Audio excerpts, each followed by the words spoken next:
everyone, welcome into the State Champs studio, and State Champs is back for another year of Ready, Set, Cheer. I can't believe it's already been a year. I'm Cariel, this is Antonette Phelps, and we are going to give you a little rewind of what happened in the state finals last year in March, and then go into what we think about this upcoming season before we dive into all of it in January. But first, Antonette, Division 4 in the past finals, that was a division for Hudson to just show it off. Yes, Hudson was the one who won first place, and they had quite a lead between second and third place. So we'll see what happens, but predicting maybe Hudson again for a four-peat, but we'll see. Yes, we will see, but going off of what you said, Hudson finished with a 3-round total of 759.8, and that set a new finals record for the widest margin of victory. Yes. So, as we said, they're a little dominant in this, but you never know what could happen. Yes. Moving to Division 3, this was one we had our eyes on from the get-go to start last season.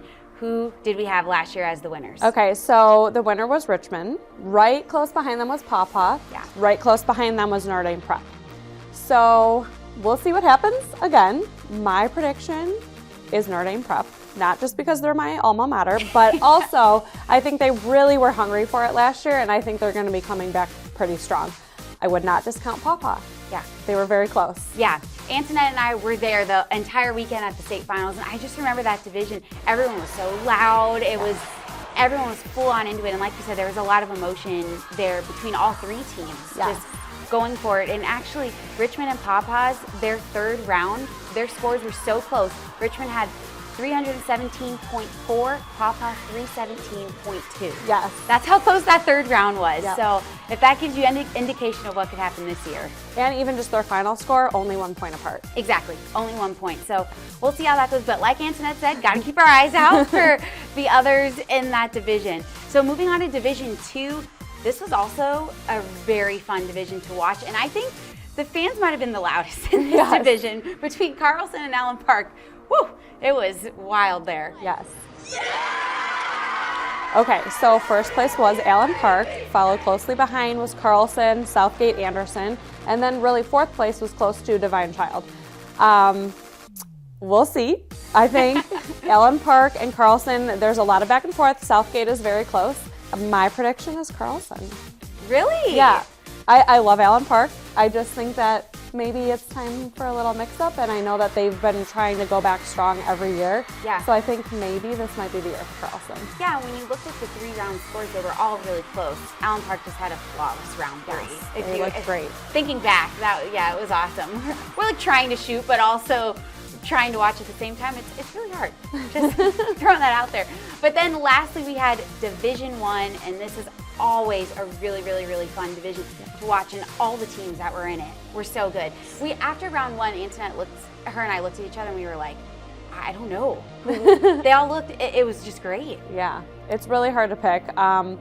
So last year was Rochester Adams in first, followed by Stony Creek, followed by Plymouth.